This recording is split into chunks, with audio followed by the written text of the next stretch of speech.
ಕಾಂಗ್ರೆಸ್ ನಾಯಕರು ಇಲ್ಲಿದ್ದಾರೆ. ಒಳ್ಳೆಯ ಒಂದು ಸಮಾರಂಭವನ್ನು ಅರ್ಪಿಸ್ತಾರೆ. ಅದರಲ್ಲಿಯೂ ಮತೀಯ ಐಕ್ಯತೆಯನ್ನು ಕಾಪಾಡಲಿ. ಇವತ್ತು ರಂಜಾನ್ ಹಬ್ಬದ ಪರವಾಗಿ ಪ್ಲಸ್ಸು ಡಾಕ್ಟರ್ ಬಾಬಾ ಸಾಹೇಬ್ ಅಂಬೇಡ್ಕರ್ ಜನ್ಮದಿನವನ್ನು ಆಘೋಷಣೆ ಮಾಡುವಂಥ ಕಾರ್ಯಕ್ರಮವಿಟ್ಟು ಅದರಲ್ಲಿಯೂ ಯಾರು ಆರ್ಥಿಕವಾಗಿ ಹಿಂದುಳಿದವರಿದ್ದಾರೆ ಅವರಿಗೆ ಸಹಾಯ ಮಾಡುವಂಥ ಒಳ್ಳೆಯ ಕೆಲಸವನ್ನು ಮಾಡಿದ್ದಾರೆ. ಬಹುಶಃ ನಾವು ಈ ಸಂದರ್ಭದಲ್ಲಿ ಎಲ್ಲ ಜಾತಿಯವರು, ನಾವೆಲ್ಲ ಯಾವುದೇ ಜಾತಿಯವರಾದರೂ ಸಮೇತ ನಾವು ಅಣ್ಣ ತಮ್ಮಂದರಂಗೆ, ಅಕ್ಕ ತಂಗಿಯರಂಗೆ ಬದುಕಬೇಕು. ಇವತ್ತು ಪ್ರತಿಯೊಂದು ಧರ್ಮದಲ್ಲಿ, ಧರ್ಮ ಗ್ರಂಥದಲ್ಲಿ, ಅದು ಮಹಾಭಾರತ ಇರ್ಬೋದು, ಕುರಾನ್ ಇರ್ಬೋದು, ಬೈಬಲ್ ಇರ್ಬೋದು, ಪ್ರತಿಯೊಂದರಲ್ಲಿ ಒಳ್ಳೆಯದನ್ನೇ ಹೇಳಿದ್ದಾರೆ. ಯಾರು ಕಷ್ಟದಲ್ಲಿದ್ದಾರೆ ಅವರು ಸಹಾಯ ಮಾಡಿ ಅಂತ ಹೇಳಿದ್ದಾರೆ. ನಮ್ಮ ಮಾನವೀಯತೆ ಅದು ತುಂಬ ಇಂಪಾರ್ಟೆಂಟ್. ಆ ಕೆಲಸವನ್ನು ಇವತ್ತು ಗಣೇಶ್ ರೆಡ್ಡಿ ಮತ್ತು ಲಾವಣ್ಯ ಗಣೇಶ್ ರೆಡ್ಡಿಯವರು ಮತ್ತು ಎಲ್ಲ ನಮ್ಮ ಕಾಂಗ್ರೆಸ್ ಸ್ನೇಹಿತರು ಎಲ್ಲ ಸೇರಿಬಿಟ್ಟು ಮಾಡ್ತಿದ್ದಾರೆ. ಬಹುಶಃ ಶಾಸಕನಾಗಿ ನಾನು ಅವರಿಗೆ ಅಭಿನಂದನೆಗಳನ್ನು ಸಲ್ಲಿಸ್ತಾ ಇದ್ದೀನಿ. ಸರ್, ಇದು ಹಲಾಲ್ ಕಟ್ಟು, ಜಟ್ಕಾ ಕಟ್ಟು ಮತ್ತು ಈಗ ಏನೋ ತೂಕ್ ಜಿಹಾದ್ ಬೇರೆ ಹೊಸದಾಗಿ ಇದು ಮಾಡ್ತಾ ಇದ್ದಾರೆ ಸರ್, ಅದ್ರ ಬಗ್ಗೆ ಏನು ಹೇಳ್ತಾರೆ ಸರ್? ನೋಡಿ, ಇವ್ರದ್ದು ಏನಂತ ಬಿಟ್ಟರೆ, ರಾಜ್ಯದಲ್ಲಿ ಮೊನ್ನೆ ಬೈ ಎಲೆಕ್ಷನ್ ಆಯಿತು. ಎಲೆಕ್ಷನಲ್ಲಿ BJPಯವರಿಗೆ ಹಿನ್ನಡೆ ಆಗಿದೆ. ಬಹುಶಃ ಅವರು ಯಾವುದೇ ಚುನಾವಣೆ ಗೆಲ್ಲಬೇಕಾದರೂ ಈ ಮತೀಯ ಸಂಘರ್ಷಗಳನ್ನು ತಂದು ಅದಕ್ಕೆ ಪ್ರಯತ್ನ ಮಾಡ್ತಿದ್ದಾರೆ. ನಮ್ಮ ಜನ ಬುದ್ಧಿವಂತರು, ಅದು ಹಿಂದೂಗಳಿರ್ಬೋದು, ಮುಸಲ್ಮಾನರಿರ್ಬೋದು, ಕ್ರಿಶ್ಚಿಯನ್ ಇರ್ಬೋದು, ಸಿಖ್ಖಿರ್ಬೋದು, ಜೈನ್ ಇರ್ಬೋದು, ನಾವೆಲ್ಲ ಎಷ್ಟೋ ವರ್ಷಗಳಿಂದ ಅಣ್ಣ ತಮ್ಮಂದಿರಾಗಿ ಬರ್ತೀವಿ. ಅದರಲ್ಲಿ ಸಮೇತ ನಮ್ಮ ಸರ್ವಜ್ಞ ನಗರದಲ್ಲಿ ನಾನು ಈಗ 3ನೇ ಬಾರಿ MLA ಆಗಿ ಬಂದಿದ್ದೀನಿ. ಎಲ್ಲ ಜನ, ಎಲ್ಲ ಧರ್ಮದವರು ಸೇರಿಬಿಟ್ಟು ನನ್ನನ್ನು MLA ಆಗಿ ಆಯ್ಕೆ ಮಾಡಿದ್ದಾರೆ.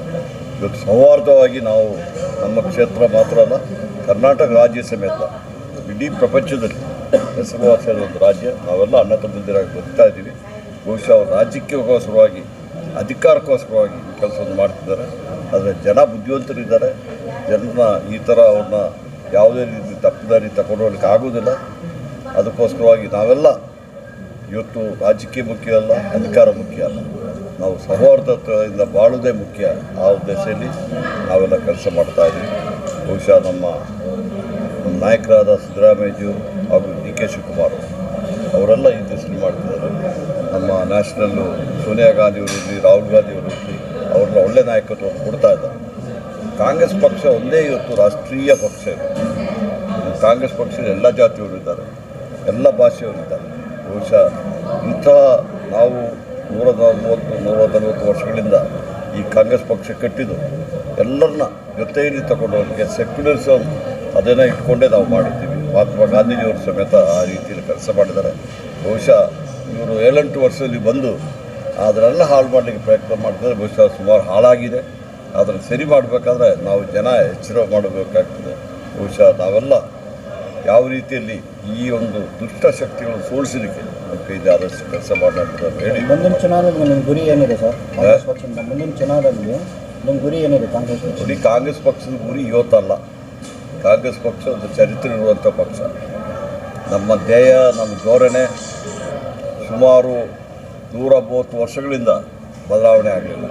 ನಮ್ಮ ಧ್ವಜ ಸಮೇತ ಬದಲಾವಣೆ ಆಗಲಿಲ್ಲ. ನಾವು ರಾಷ್ಟ್ರಕ್ಕೋಸ್ಕರವಾಗಿ ನಿಲ್ಲುವ, ರಾಷ್ಟ್ರದ ಏಳಿಗೆ ಕಾಂಗ್ರೆಸ್ ಪಕ್ಷದ ಒಂದು ಮುಖ್ಯ ಉದ್ದೇಶ. ಅದರಿಂದ ಜನ ಸೇವೆ ಮಾಡೋದು, ಜನಹಿತಕ್ಕಾಗಿ ಕೆಲಸ ಮಾಡೋದೇ ಕಾಂಗ್ರೆಸ್ ಪಕ್ಷದ ಒಂದು ಕಾರ್ಯಕ್ರಮ. ಆ ಒಂದನ್ನು ಮುಂದಿಟ್ಟುಬಿಟ್ಟು ನಾವು ಜನರ ಹತ್ರ ಹೋಗ್ತೀವಿ. ಸರ್, ಬೆಳಗ್ಗೆ ಕಾರ್ಯಕ್ರಮ ಮಾಡಿದ್ರಿ, ನೀರಿನ ಸಮಸ್ಯೆ ಗಾಂಧಿನಗರಲ್ಲಿ ಯಾವ ರೀತಿ ಬಗೆಹರಿಸ್ತೀರಿ ಸರ್? ಈಗ ನೀರಿನ ಸಮಸ್ಯೆ ನಿಮಗೆ ಗೊತ್ತಿದೆ. ನಾನು 2008ನೇ ಇಸ್ವಿಯಿಂದ ಇಲ್ಲಿ ಶಾಸಕರಾಗಿದ್ದೆ. ನಾನು ಶಾಸಕರಾಗಿ ಬಂದಾಗ ಕೆಲವೊಂದು ಬಡಾವಣೆಗಳು ಬಿಟ್ಟು HBR ಇರ್ಬೋದು ಅಥವಾ ಬಾನ್ಸವಾಡಿ ಇರ್ಬೋದು, ಅದೇ ರೀತಿಯಲ್ಲಿ ಮಾರುತಿ ಸೇವಾನವರು ನನ್ನ ಹಳೆ ಕ್ಷೇತ್ರದ ಒಂದು ಭಾಗವಾಗಿ ಭಾರತೀನಗರ ಕ್ಷೇತ್ರದಲ್ಲಿ ಕೆಲಸ ಮಾಡಿದಾಗ ಸರ್, ಈ ಏರಿಯಾದಲ್ಲಿ ಅದರಲ್ಲಿಯೂ ನಾಗವಾರ ಇರ್ಬೋದು, KGಹಳ್ಳಿ ಇರ್ಬೋದು, ಮತ್ತು ಇಲ್ಲಿ ಎಲ್ಲ ಹಿಂದುಳಿದ ಜಾಗಗಳಲ್ಲಿ ಕಾವೇರಿ ನೀರೇ ಬರ್ತಾ ಇರಲಿಲ್ಲ. ಇವತ್ತು ಕಾವೇರಿ ನೀರು ಬಂದಿದೆ. UGD ಇರಲಿಲ್ಲ, ಸೊಪ್ಪಿಟ್ಟುಗಳಿತ್ತು, UGD ಮಾಡಿದ್ವಿ. ರಸ್ತೆಗಳು ಮಣ್ಣು ರಸ್ತೆಗಳಿತ್ತು, ಇವತ್ತೆಲ್ಲ ಟಾರ್ ರಸ್ತೆಗಳು ಮಾಡಿದ್ವಿ. ಗಾಂಧಿನಗರದಲ್ಲಿ ಒಂದು ಸಮಸ್ಯೆ ಇದೆ. ಅಲ್ಲಿ ನೀರು ಬರಬೇಕಾದ್ರೆ RT ನಗರದಿಂದ ಬರ್ತದೆ. ನಮ್ಮ ಕ್ಷೇತ್ರಕ್ಕೂ ಆಟಿನವ್ರಿಗೂ ಸಂಬಂಧ ಇದೆ. ಅಲ್ಲಿ ಇಂಜಿನಿಯರ್ಗಳೇ ಬೇರೆ. ಪ್ರತಿಯೊಂದು ಸತಿ ನಾವು ಅವರಿಗೆ ಮಾತಾಡ್ತೀವಿ, ಆದರೆ ಅವರು ಅಷ್ಟೊಂದು ಅದಕ್ಕೆ ಆದಿತ್ಯ ಕೊಡೋದಿಲ್ಲ. ಅದಕ್ಕೋಸ್ಕರವಾಗಿ ಈಗ ನಮ್ಮ GLR ಇಂದ ಹೊಸ GLR ಕಟ್ಟಿದ್ವಿ. ಅಲ್ಲಿಂದ ಗಾಂಧಿನಗರಕ್ಕೆ ಪೈಪ್ಲೈನ್ ಎಳೆಯೋದಕ್ಕೆ ಈಗಾಗಲೇ ಎಲ್ಲ ಖರ್ಚುಗಳು ಆಗಿದೆ.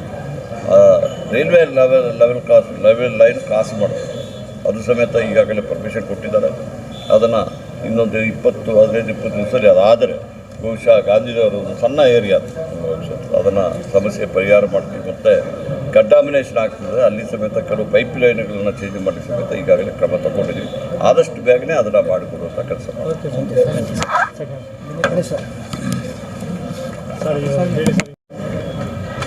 महीना में तो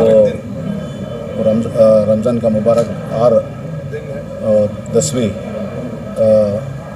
रोज़ा चल रही, उसमें हमें पूरा लीडरा मिल को एक डिसीजन लिया, गरीबों को रेशन किटा बांटेंगे करके पूरा एरिया में HBR लेआउट लिंगराजपुरम में बाकी का कहाँ माइनॉरिटीज़ है, बाद में बैकवर्ड कम्युनिटी वाला है, आज अम्बेडकर जयंती भी है, तो दोनों ईद को मिला के एक ही बार का अच्छा मौका में सब गरीबों को रेशन किट बांटने का एक प्रोग्राम किया। इंशाअल्लाह बहुत अच्छे तरीके से रिस्पॉन्स आया। हमारा भी एक सुकून है, एक गरीबों को रेशन किट बांट के सुकून है। अब जार साहब भी फंक्शन को आको इंशाअल्लाह बहुत अच्छा काम हुआ। राशन किट्स में क्या क्या मौजूद था और वेरिफिकेशन करने का सही लोगों तक पहुंचने का? नहीं, वो रेशन किट देने के लिए हमारा एक सिस्टम है, बूथ प्रेसिडेंट्स है, उनका ज़रिए से सब लोगों को कहाँ हमारा डेटा है, ML ऑफिस में सब डेटा है, कहाँ है पूरा बाट को कहाँ भी एक रेशन किट भी वो दूसरा मिसयूज़ नहीं होता। मिसयूज़ हुआ तो भी वो गरीबा खाने का चीज़ है, मिसयूज़ होते हमें क्या भी करना नहीं होता, वो सभी ऊपर वाले का ये। ತಿಂಗಳಲ್ಲಿ ಅಂಬೇಡ್ಕರ್ ಜಯಂತಿ ಬರೋದು ತುಂಬ ವಿಶೇಷ ಸಂದರ್ಭ. ಆದರೆ ಈ ಕೋವಿಡ್ ಬಂದು ಸಾಕಷ್ಟು ನಮ್ಮ ಬಡವರು ಮಧ್ಯಮ ವರ್ಗದವರು ಸಾಕಷ್ಟು ನಷ್ಟವನ್ನು ಉಂಟು ಮಾಡಿಕೊಂಡು ಅವ್ರಿಗೆ ಜೀವನ ಸಾಗಿಸೋದೇ ಕಷ್ಟ ಆಗಿದೆ. ಅದರಿಂದ ನಮ್ಮ ಸಾಹೇಬರೆಲ್ಲ ನಮಗೆಲ್ಲರಿಗೂ ಒಂದು ಆದೇಶದ ಮೇರೆಗೆ ನಾವೆಲ್ಲರಿಗೂ ಒಂದು ಒಳ್ಳೆಯ ಒಂದು ಕಿಟ್ಟನ್ನು ಕೊಟ್ಟರೆ ಅಟ್ಲೀಸ್ಟ್ ಅವ್ರಿಗೆ ಒಂದು 15 ದಿವಸ ಒಂದು 20 ದಿವಸ ಆಗೋಷ್ಟು ಅವ್ರಿಗೆ ಬಡವರಿಗೆ ಮಾಡಬೇಕಂತ ಒಂದು ಉದ್ದೇಶದಿಂದ ಇವತ್ತು ಮಾಡಿದ್ದೀವಿ. ಜನ ತುಂಬ ಸ್ಪಂದನೆ ಮಾಡಿದ್ದಾರೆ. ನಾವು ಅಂದ್ಕೊಂಡಿರಲಿಲ್ಲ ಇಷ್ಟು ಜನ ಬರ್ತಾರೆ ಅಂತ, ಅಷ್ಟು ಜನ ಬಂದಿದ್ದಾರೆ.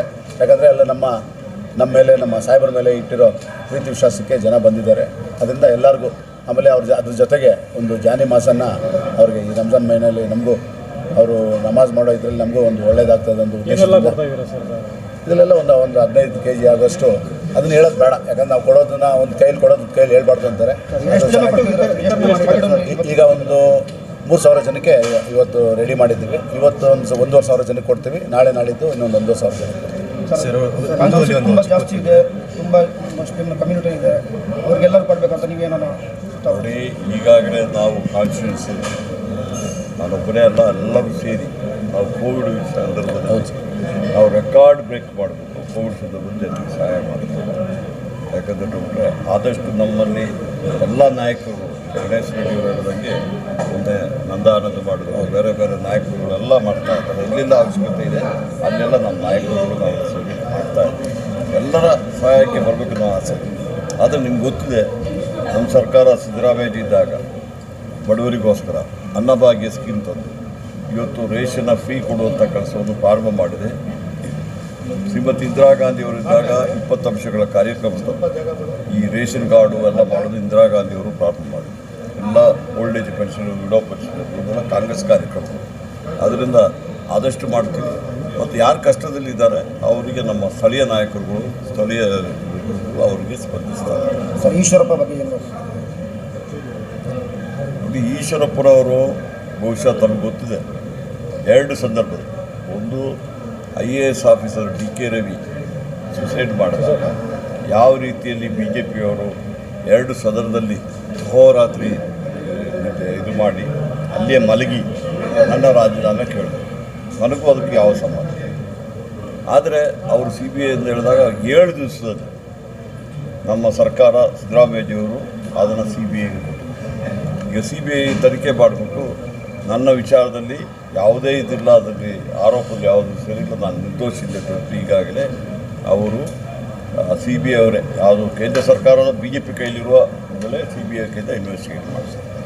ಅದೇ ರೀತಿಯಲ್ಲಿ ಗಣಪತಿಯವ್ರ ವಿಚಾರದಲ್ಲಿ ಈಗಾಗಲೇ CID ಅವರು ಇದು ಬಿ ರಿಪೋರ್ಟ್ ಕೊಟ್ಟಿದ್ದಾರೆ, CBI ಅವರು ಕ್ಲೋಸರ್ ರಿಪೋರ್ಟ್ ಕೊಟ್ಟಿದ್ದಾರೆ. ಆ ಸಂದರ್ಭದಲ್ಲಿ ಸಮೇತ ಅವರು ಅಹೋರಾತ್ರಿ ಮಲಗಿ ಇದೇ ಈಶ್ವರಪ್ಪನವರು ನಾನು ರಾಜೀನಾಮೆ ಕೊಡಿ ಅಂತ ಹೇಳಿದ್ದಾರೆ. ಈಗ ನಾವೇನು ಕೇಳ್ತಾ ಇದ್ದೀವಿ ನೋಡಿ, ನಿಮ್ಮ ಮೇಲೆ ನೇರವಾದ ಅಪಾದನೆ ಮಾಡಿ. ಯಾರು ಕಾಂಟ್ರಾಕ್ಟ್ರು ಅವರು ಸಂದೀಪ್ ಪಾಟೀಲ್ ಅವರು ಪ್ರೈಮ್ ಮಿನಿಸ್ಟ್ರಿಗೆ ಲೆಟ್ರ್ ಬರೆದಿದ್ದಾರೆ. ಏನಂತ ಲೆಟ್ರ್ ಬರೆದಿದ್ದಾರೆ, ಈ ರೀತಿಯಲ್ಲಿ ಈಶ್ವರಪ್ಪನವರು ನನಗೆ ಕೆಲಸ ಮಾಡಿದ್ದಟ್ಟು ಕೆಲಸ ಮಾಡಿಸ್ಕೊಂಡು 4 ಕೋಟಿ ರೂಪಾಯಿ ನನಗೆ ಸಾಲ ಆಗಿಬಿಟ್ಟಿದೆ, ನನಗೆ ಬಿಲ್ಲು ಬರಬೇಕು. ಹೋಗಿ ಕೇಳಿದ್ರೆ ಅವರ ಆಪ್ತರು 40% ಕಮಿಷನ್ ಕೊಡಬೇಕು ಅಂದ್ಬಿಟ್ಟು ಅವರೇ ಪ್ರೈಮ್ ಮಿನಿಸ್ಟ್ರಿಗೂ ಬರೆದಿದ್ದಾರೆ. ನಮ್ಮ ಅಸೆಂಬ್ಲಿಯಲ್ಲಿ ಸಿದ್ದರಾಮಯ್ಯವರು ಅದನ್ನು ರೇಸ್ ಮಾಡಿದ್ದಾರೆ. ಅದಾದಮೇಲೆ ಟಿ ವಿಯಲ್ಲಿ ಸಮೇತ ಅವರು ಸಾಯೋ ಮೊದಲು ಒಂದು 10 ದಿವಸ ಮೊದಲು ಹೇಳಿದ್ದಾರೆ. ಇಷ್ಟೆಲ್ಲ ಆದರೂ ಸಮೇತ ಒಂದು ತನಿಖೆ ಮಾಡ್ಬೋದಾಗಿತ್ತಲ್ಲ, ಏನು ಅವ್ರ ಸಮಸ್ಯೆ ಇರೋದಟ್ಟು ಮಾಡ್ಬೋದಾಗಿತ್ತು. ಇವತ್ತು ಪಾಪ ಅವರೊಬ್ಬರು ಈಗ ಅನ್ಯಾಯವಾಗಿ ಅವರು ಈಗ ತೀರಿ ಹೋಗಿದ್ದಾರೆ, ಸುಸೈಡ್ ಮಾಡಿಕೊಂಡಿದ್ದಾರೆ ಅಂತ ಹೇಳ್ತಾರೆ. ಆದರೆ ಅವ್ರ ಮನೆಯವರಿಗೆ ಸಣ್ಣ ಮಗು ಇದೆ. ಇವತ್ತು ಸರ್ಕಾರ ಅದು ಪ್ರೈಮ್ ಮಿನಿಸ್ಟ್ರಿಗೆ ಲೆಟ್ರು ಕಾಗದ ಬರೆದು ಸಮೇತ ಆ ರೀತಿಯಲ್ಲಿ ಒಂದು ಯಾವುದೇ ಕ್ರಮ ತಗೊಳ್ಳಿಲ್ಲ. ಈಗ ಅವರು ಏನು ನನ್ನ ಮೇಲೆ ಹೇಳಿದ್ರು, ಡಿಮ್ಯಾಂಡ್ ಮಾಡಿದ್ರು ರಿಸಿಗ್ನೇಷನ್, ಈಗ ಅವರೇ ಅದನ್ನು ರಾಜೀನಾಮೆ ಕೊಡಬೇಕಲ್ಲ. ಇವತ್ತು ಬರೋ ದಿನಗಳಲ್ಲಿ ನೀವು ಹೋರಾಟ ಹಿಂಗೆ ಮಾಡ್ತೀರಾ? ಯಾಕಂದರೆ ಸೂಸೈಡ್ ನೋಟ್ ಬರೆದಿದ್ದಾರೆ. ಈಗಾಗಲೇ ಹೋರಾಟ ಶುರು ಮಾಡಿದ್ದೀವಿ. ಬೆಳಗ್ಗೆ ನಾವು ರಾಜಭವನಿಗೆ ಹೋಗಿದ್ದೀವಿ. ಈಗ ಎಲ್ಲ ಕಡೆಯಲ್ಲೂ ನಮ್ಮ ಕಾಂಗ್ರೆಸ್ ಅವರು, ಯೂತ್ ಕಾಂಗ್ರೆಸ್ ಅವರು ಎಲ್ಲ ಹೋರಾಟ ಮಾಡ್ತಿದ್ದಾರೆ. ನಾವು ಈ ಒಂದು ಇದರಲ್ಲಿ ನಾವು ಹೋರಾಟ ಮಾಡ್ತೀವಿ. ನಾವು ಪಾಪ ಅವರು ತೀರು ಹೋಗಿದ ಅವರೊಟ್ಟಿಗೆ ನಾವು ಅವ್ರ ಫ್ಯಾಮಿಲಿ ಒಟ್ಟಿಗೆ ನಾವಿದ್ದೀವಿ. ಇವತ್ತು ಸಮೇತ ನಮ್ಮ all India general secretary, PCC ಪ್ರೆಸಿಡೆಂಟರು ಸಿದ್ದರಾಮಯ್ಯಜಿಯವರೆಲ್ಲ ಇದಕ್ಕೆ ಹೋಗ್ತಿದ್ದಾರೆ, ಇಲ್ಲಿಗೆ ಬೆಳಗಾವಿಗೆ ಹೋಗಿ ಇದು ಮಾಡಲಿಕ್ಕೆ. ಇದು ಅವರು ರಾಜೀನಾಮೆ ಕೊಡೋ ತನಕ ಹೋರಾಟ. ಇದು ಬರೀ ಈಶ್ವರಪ್ಪನವ್ರ ವಿಚಾರ ಅಲ್ಲ. 40% ಕಮಿಷನ್ ಅಂದ್ಬಿಟ್ಟು ಪ್ರೈಮ್ ಮಿನಿಸ್ಟ್ರಿಗೆ ಕಾಂಟ್ರಾಕ್ಟರ್ ಅಸೋಸಿಯೇಷನ್ ಅವರು ಬರೆದಿದ್ದಾರೆ. ಈಗ ತೀರು ಹೋದ ಕಾಂಟ್ರಾಕ್ಟರ್ ಸಮೇತ ಅದನ್ನೇ ಹೇಳಿದ್ದಾರೆ. ಇದು ಬರೀ ಒಬ್ಬರು ತೀರು ಹೋಗಿದ್ದು ಮಾತ್ರ ವಿಚಾರ ಅಲ್ಲ, ಇದು ಕರಪ್ಷನ್ ವಿಚಾರ ಬರ್ತದೆ. ಕರಪ್ಷನ್ ಎಕ್ಸ್ಪೋಸ್ ಮಾಡಿದ್ದಾರೆ. ಇವತ್ತು ಕರಪ್ಷನಿಂದ ಈಗ ಒಬ್ಬರು ಕಾಂಟ್ರಾಕ್ಟ್ ಅಲ್ಲ, ಸುಮಾರು ಕಾಂಟ್ರಾಕ್ಟ್ಗಳು ಸಾಯೋ ಪರಿಸ್ಥಿತಿಯಲ್ಲಿದ್ದಾರೆ. ಈಗ ಯಾಕೆಂದರೆ ಬಿಟ್ಟರೆ ಅವ್ರಿಗೆ 2.5 ವರ್ಷ 3 ವರ್ಷದ ಬಿಲ್ಗಳೇ ಬರ್ತಾಯಿಲ್ಲ. ಕೆಲಸ ಮಾಡಿ ಬಿಲ್ಗಳು ಬರೆದ್ರೆ ಅವ್ರಿಗೆ ಏನು ಪರಿಸ್ಥಿತಿ ಆಗ್ಬೋದು. ಅದರಿಂದ ಆದಷ್ಟು ಬೇಗನೆ ಈ ಬಾಕಿ ಇರೋ ಕಾಂಟ್ರಾಕ್ಟ್ಗಳಾದರೂ ಒಂದು ಲೈಫನ್ನು ಸೇವ್ ಮಾಡುವಂಥ ಕೆಲಸನ ಮುಖ್ಯಮಂತ್ರಿಗಳು ಇಮಿಡಿಯೇಟಾಗಿ ಮಾಡಬೇಕು ಎಂಬುದಾಗಿ ನಾನು ಈ ಸಂದರ್ಭದಲ್ಲಿ ಹೇಳ್ತೀನಿ.